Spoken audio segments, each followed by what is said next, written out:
त्या घरातील स्त्री रात्री अशा पद्धतीने झोपते त्या घरात कधीच गरिबी येत नाही.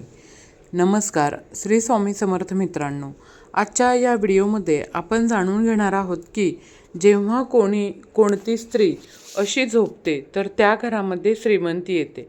तुम्ही सुद्धा या बाबतीत जाणून घेण्यासाठी उत्साहित असाल तर तुम्ही हा व्हिडिओ शेवटपर्यंत नक्की बघा. पौराणिक शास्त्राच्या अनुसार श्रीकृष्ण म्हणतात, जेव्हा कोणतीही स्त्री अशी झोपते तर त्या घरामध्ये श्रीमंती येते, व्यक्ती धनवान बनतो. यासोबतच काही अशा चुकांच्या विषयी आज आपण जाणून घेणार आहोत ज्या की रात्रीच्या वेळी महिलांनी चुकूनही कधीही करता कामा नये, नाहीतर श्री लक्ष्मी माता तुमच्या घरामध्ये कधीही प्रवेश करणार नाही. यासाठी कोणत्या चुका आहेत हे पाहणं खूप महत्त्वाचं आहे. मैत्रिणींनो, स्त्रियांनी असं झोपी गेल्यानं घरात धनाची बरकत होते. जेव्हा स्त्री रात्रीच्या वेळी अशी झोपते आणि सकाळच्या वेळी हे एक काम करते तर विश्वास ठेवा, हे मी सांगत नाही आहे, तर ते ज्योतिषशास्त्र सांगतं. ते घर कधीही धनवान करोडपती बनू शकतं. मैत्रिणींनो, झोप एक अशी गरज आहे जी प्रत्येकासाठी खूपच आवश्यक आहे. जेव्हा आपण काही तास झोपतो तर आपल्या शरीराची सर्व थकावट निघून जाते आणि पूर्ण बॉडी आपली रिलॅक्स होऊन जाते. नंतर आपल्यामध्ये पुन्हा एकदा काम करण्यासाठी खूप सारी नवीन ऊर्जा, नवीन एनर्जी येते. तसं तर झोपण्याचा प्रत्येकाचा आपला एक टाईम फिक्स असतो, परंतु काही वेळ ही झोप एवढी गाढ होऊ लागते की व्यक्ती कधीही आणि कुठेही झोपून जातो. झोपणं व्यक्तीसाठी तेवढंच आवश्यक आहे जेवढं की जेवण्यासाठी अन्नाची आवश्यकता असते. स्त्रियांच्या अशा झोपी जाण्याने सर्वप्रथम यश, कीर्ती प्राप्त होत असते. तर मैत्रिणींनो, स्त्रिया जर आहेत, ज्या स्त्रिया अशा झोपतात तर विश्वास ठेवा, तुम्हाला श्रीमंत व धनवान होण्यापासून कोणीच रोखू शकणार नाही आणि ही बाब शास्त्रामध्येही सांगितलेली आहे. त्यामुळं तुम्ही हे अवश्य जाणून घ्या आणि झोपतेवेळी हे एक काम अवश्य करा. चला तर मित्रांनो, जाणून घेऊयात. शास्त्रामध्ये स्पष्टपणे सांगितलं गेलेलं आहे की रात्री उशिरापर्यंत झोपी जाणारी महिला पूर्ण घराचा विनाश करते आणि यामुळं माता राणी लक्ष्मी दृष्ट होऊन जाते. मान्यतांच्या अनुसार रात्री उशिरापर्यंत जर कोणी महिला जागी राहत असेल तर याचा अर्थ तुमच्या घरामध्ये कोणती तरी फार मोठी समस्या होऊ शकते. त्यामुळं कोणत्याही महिलेने रात्री उशिरापर्यंत कधी जागे राहता कामा नये. असं करत राहिल्याने भयंकर दोष लागतात. त्यामुळं लवकर झोपून सकाळी लवकर उठलं पाहिजे. धर्मशास्त्राच्या अनुसार ज्या घरातील महिला आपला जास्तीत जास्त वेळ हा झोपण्यासाठी बर्बाद करतात, तेथील अशा घरामध्ये कधीही राहू, केतू आणि शनीची क्रूर दृष्टी पडू शकते. ते पाहता तर तुम्ही असे कधीच करता कामा नये. जी महिला नेहमी सर्व वेळ झोपण्यातच घालवते तेव्हा सर्व देवी देवता भयंकर क्रोधित होतात आणि त्यामुळं मर्यादितच झोप घेतली पाहिजे. कारण बघा की जास्त झोपून राहणं ही धनाची हानी आणि आजारांना निमंत्रण देण्याच्या बरोबरचं आहे. जेव्हा तुम्ही रात्रीच्या वेळी झोपण्यासाठी अंथरुणावर येता तेव्हा तुम्ही नकारात्मक ऊर्जांनी भरलेल्या गोष्टींविषयी अजिबात विचार करू नका किंवा चुकूनही चर्चा करू नका अथवा अशा गोष्टींविषयी विचारही करू नये. असं केल्यानं काय होतं तर नकारात्मक ऊर्जा आपल्याकडे आकर्षित होते आणि तुमच्या स्वप्नामध्ये येऊन तुमच्यावर त्याचा प्रभाव पडू शकतो. झोपतेवेळी नेहमी मनामध्ये चांगल्या सकारात्मक विचारांचं चिंतन करत झोपलं पाहिजे. यानं आपणास यश, कीर्ती व उन्नती प्राप्त होत राहते. मित्रांनो, कदाचित ही बाब फारच कमी लोकांना माहीत असेल की आठवड्यातील काही खास दिवसांच्या वेळी तुम्ही कधीही उशिरा उठता कामा नये. तसं तर उशिरा उठण्याची सवय ही शास्त्राच्या अनुसार योग्य मानली जात नाही. परंतु आठवड्यामधले काही खास असे दिवस असतात. या दिवसाच्या वेळी परिवारातील सर्व सदस्यांना त्या गोष्टींची खास काळजी घेतली पाहिजे. तर ही गोष्ट कोणती आहे बघा. कोणत्या दिवसामध्ये उशिरा उठणं सर्वात भारी दोष असतो आणि भयंकर बरबादीचं कारण बनतं. त्यामुळे तो दिवस म्हणजे मंगळवार, शनिवार आणि गुरुवार. शक्य होईल तेवढं या दिवशी तुम्ही लवकर उठण्याचा प्रयत्न करा, कारण की ही वेळ तुमचा विनाश करू शकते. शास्त्रामध्ये स्पष्टपणे सांगण्यात आलेलं आहे की या दिवसामध्ये उशिरा उठल्यानं त्या व्यक्तीवर खूप सारे दोष लागतात, जे त्या व्यक्तीला बर्बाद करू शकतात. तर मग आता पाहूया की सकाळच्या वेळी उठण्याचा योग्य मुहूर्त नेमका कोणता आहे. कोणत्या वेळी तुम्हाला सकाळी उठलं पाहिजे. तर बघा मैत्रिणींनो, आपण रात्री लवकर झोपलो तर सकाळी आपण 4:30 ते 5:30पर्यंतच्या पहाटेच्या या वेळेस उठणं हे तुमच्या जीवनाची उन्नती, कामयाबी दर्शवते. या वेळेत उठणारा व्यक्ती देवी देवतांचा, धनलक्ष्मीचा अत्यंत प्रिय असतो. जेव्हा कोणतीही महिला यावेळी उठते तर अशा घरामध्ये श्री धनलक्ष्मी अतिशय प्रसन्न होते आणि अशा घरामध्ये ती नेहमी वास करत राहते. मैत्रिणींनो, महिलांनी सर्वात प्रथम सकाळी उठल्यावर घरामध्ये झाडू मारला पाहिजे आणि जर तुम्ही असं करू शकत नसाल तर कमीत कमी घराच्या मुख्य दरवाजासमोर झाडू अवश्य मारावा. परंतु जर तुमच्या घरामध्ये 4 ते 5:30च्या दरम्यान उठणं तुम्हाला शक्य होत नसेल तर तुम्ही कमीत कमी 7 वाजण्यापूर्वी अवश्य उठा, कारण की घरातील सर्व सदस्यांना या गोष्टीचं ज्ञान अवश्य ठेवलं पाहिजे की 7 वाजल्यानंतरही घरामधील सदस्य जर झोपून राहत असतील तर अशा घरामध्ये देवी देवता आपला वास कधीही ठेवत नाहीत. ते कायमस्वरूपी अशा घरामधून निघून जातात. म्हणून आपल्या घरामध्ये एक सवय किंवा एक नियम आपल्याला नेहमी लक्षात ठेवायचा आहे किंवा करायचा आहे. 7च्या अगोदर घरातील सर्व व्यक्तींनी उठायचं आहे. त्यामुळं तुम्ही ही चूक जराही करू नका. जर तुम्ही तुमच्या घरामध्ये सुखसमृद्धी, आनंदाचं वातावरण घेऊन येऊ इच्छित असाल तर तुमच्या घरामध्ये 7 वाजून गेल्यानंतर कोणत्याही सदस्याने झोपून राहता कामा नये. जर कोणी आजारी असेल तर काही हरकत नाही, परंतु इतर दिवसामध्ये ही चूक तुम्ही करता कामा नये. जेव्हा कोणती महिला पूर्व किंवा मग दक्षिण दिशेला आपलं डोकं करून झोपते तर ते पूर्ण कुटुंब, संपूर्ण परिवार धनधान्याने भरून जातं. घरामध्ये आनंदाची झुळूक येत राहते. जसं की मनात पाण्याचा वर्षाव होत आहे, या दिशेमध्ये पुरुष आणि महिला दोन्ही डोकं टेकून झोपतील तर हे तुमच्यासाठी खूपच चांगलं राहील. त्यामुळं या दिशेला झोपलं पाहिजे.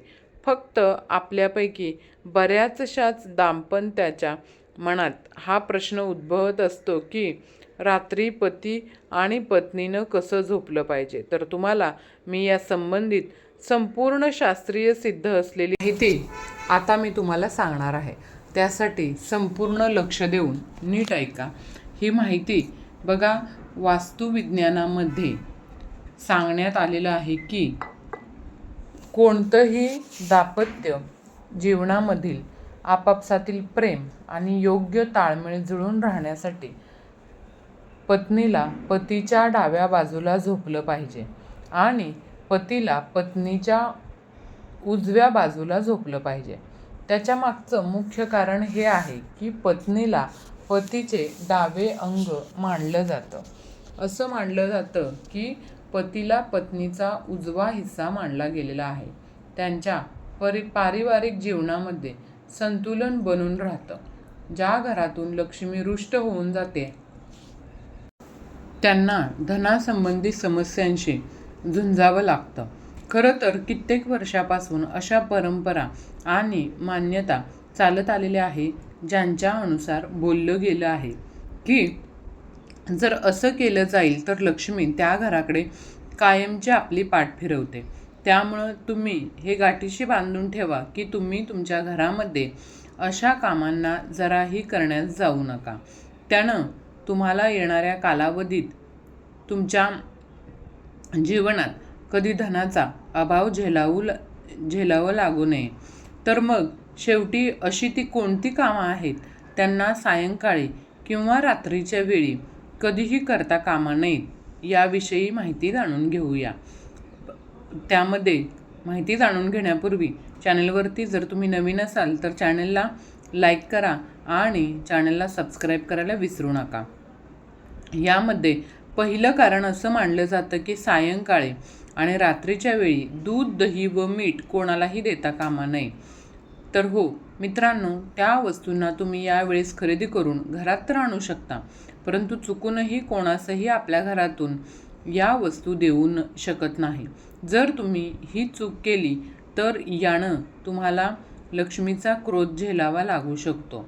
यानंतर नंबर 2 मित्रांनो, लक्षात असू द्या, जसं तुम्ही सकाळी उठल्यानंतर संपूर्ण घराची साफसफाई करता, पूजापाठ करता, अगदी तसंच सूर्य मावळण्यापूर्वी सायंकाळच्या वेळी आपल्याला घराची साफसफाई करायची आहे. कारण जी घाण, केरकचरा हा धनलक्ष्मीला जराही पसंत नसतो. नंबर 3 असं बोललं जातं की आळस हा मनुष्याचा सर्वात मोठा शत्रू असतो आणि उष्टी, खरकटी भांडी यांच्या बाबतीत तुमचा हा शत्रू श्रीलक्ष्मीलाही नाराज करू शकतो.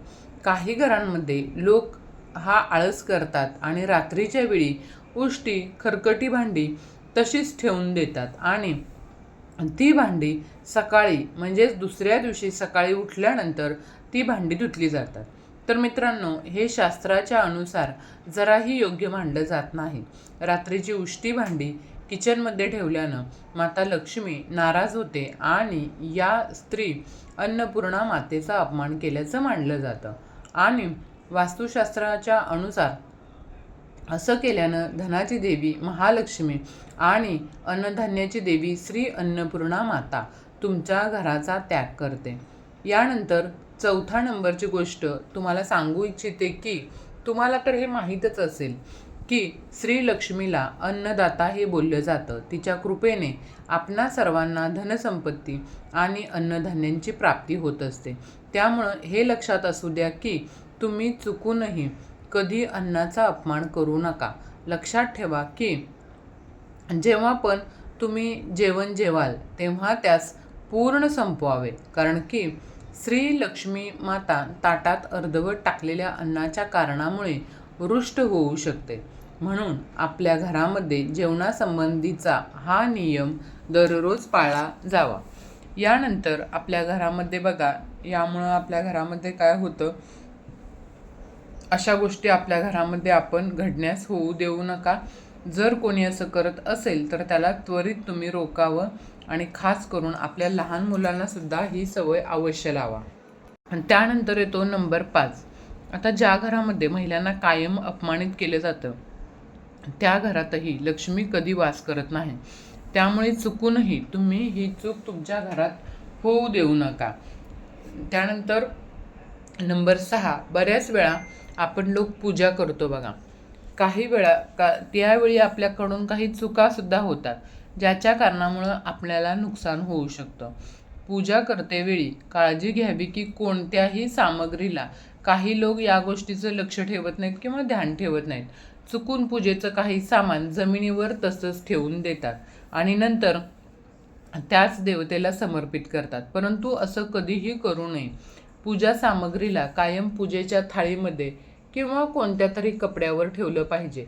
असं केल्यानं पूजेच्या त्या सामग्रीची शुद्धता व सात्विकता टिकून राहते. यानंतर येतो नंबर 7. नेहमी हे लक्षात ठेवा की स्वच्छ आणि साफसुथऱ्या ठिकाणीच धनाची देवी श्री महालक्ष्मी निवास करत असते. म्हणून आपलं घर नेहमी स्वच्छ आणि टापटीप ठेवा. ज्या लोकांच्या घरामध्ये अस्वच्छता, केरकचरा, घाण राहत असते तिथं लक्ष्मी कधीच निवास करत नाही. त्यामुळं आपणास आपल्या घराच्या साफसफाईसोबतच आजूबाजूचीही साफसफाई ठेवली पाहिजे. आपल्याला आपल्या घरासोबत मनानं स्वच्छ राहणं अतिशय आवश्यक आहे. त्यामुळं दुसऱ्यांच्या प्रती कोणत्याही प्रकारची राग, द्वेष, मनामध्ये दुश्मनी आपल्या मनामध्ये कधीही ठेवू नका. आणि काही वेळा बरेच लोक बाहेरून येतात, घरात हातपाय न धुता तसेच येतात आणि सरळ काहीही खाऊ लागतात बघा, किंवा जेवायला बसतात, किंवा मग सोफ्यावर, बेडवर आदी या ठिकाणी बसून जातात. परंतु असं करण्यास धार्मिक आणि वास्तुशास्त्र या दोघांच्या दृष्टिकोनातून ही सवय खूपच अशुभदायी मानली जाते. त्यामुळं घरात प्रवेश करण्यापूर्वी आपणास स्वतःला सर्वात प्रथम स्वच्छ करा आणि सायंकाळी श्रीलक्ष्मीचा पाठ किंवा श्रीसूक्ताचं पठण, पुरुष सूक्ताचं पठण एकदा आवर्जून करा. यानं तुम्हाला श्रीलक्ष्मीच्या धनप्राप्तीच्या आशीर्वादाची प्राप्ती आवश्यक होते. काही लोकांना सवय असते, बेडवर बसून जेवतात किंवा सोफ्यावर बसून जेवतात. तर असं कधीही करू नका. अन्नपूर्णा मातेला श्रीलक्ष्मीचं एक रूप मानलं जातं आणि असं जेवण केल्यानं अन्नाचा घोर अपमान होतो. त्यामुळंच अशा लोकांवर माता लक्ष्मी पूर्ण जीवन काळासाठी नाराज राहत असते. या लोकांच्या शरीरामध्ये भयंकर आजार येतात आणि त्यांच्यावर कर्जबाजारी होण्याची वेळ येते. तर यासाठी आपल्याला या गोष्टी टाळायच्या आहेत. नेहमी सन्मानपूर्वक पद्धतीने टेबल अथवा खुर्चीवर किंवा मग जमिनीवर आसन ठेवून जेवलं पाहिजे. परंतु कधीही बेड किंवा अंथरुणावर बसून जेवण करू नये. आणि घरामध्ये कचऱ्याचा डबा ठेवणे ही एक फारच उत्तम सवय असते. यानं आपलं घर साफ राहतं आणि सकाळी कचरेवाल्याला कचरा देताना कोणतीही अडचण येत नाही. परंतु बघा, चुकूनही डस्टबिन कधी घराच्या समोर किंवा दरवाजाच्या समोर तुम्ही ठेवू नका. बऱ्याच वेळा काही लोक काय करतात, आपल्या सवलतीसाठी असं करतात, ज्यानं की कचरवाल्याने सकाळी तुम्हाला त्रास न देता कचरा घेऊन जा बरं पडेल. परंतु असं केल्यानं माता लक्ष्मी, श्री लक्ष्मी माता आपल्या घरामध्ये कधीही वास करत नाही. ती दरवाजातूनच तुमच्या माघारी परतून जाते. तसंच शेजाऱ्यांच्या सोबत आपले संबंधही बिघडू लागतात. त्यामुळं तुम्हाला दरवाजात कचऱ्याचा डबा किंवा डस्टबिन कधीही ठेवायचा नाही. त्यामुळं ही चूक तुम्ही कधीही करू नका. तर मैत्रिणींनो, तुम्हाला ही माहिती कशी वाटली कमेंटमध्ये नक्की सांगा. तसंच आपल्या या चॅनेलला सबस्क्राईब नक्की करा. श्री स्वामी समर्थ. जय जय स्वामी समर्थ. श्री गुरुदेव दत्त. धन्यवाद.